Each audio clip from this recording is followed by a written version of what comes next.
Hey everyone, welcome back to my YouTube channel. Today I'm going to show you how really quickly you can create this awesome frosty window effect in Photoshop. Let's jump right into it. We have our base image and make sure it is a smart object. If it's not a smart object, you can just right click and select convert to smart object. The first thing you want to do is add quite a bit of blur. So we're going to go to filter, blur, Gaussian blur, and you can go crazy with it. Definitely, I'll go with something around 30, which is quite a bit. Next, go to filter, filter gallery, and in the distort folder, you're going to find glass. We're going to make the distortion up to the max, the smoothness to the minimum. Make sure your texture is frosted glass, but that actually depends on what type of glass you're looking for.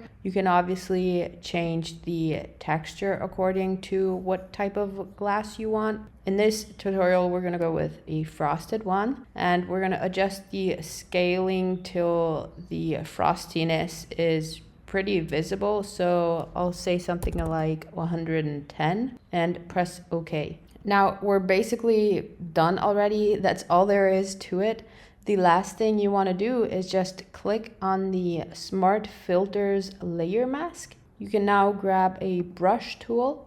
In the brush settings, I'll make sure my hardness is set to 100. I'll lower the opacity from 100%, maybe somewhere around 80%. Flow to 50%. And you're just going to paint away, and that's your frosted glass effect. You can draw whatever you want. It looks super realistic. It's so easy to make. It is fully editable.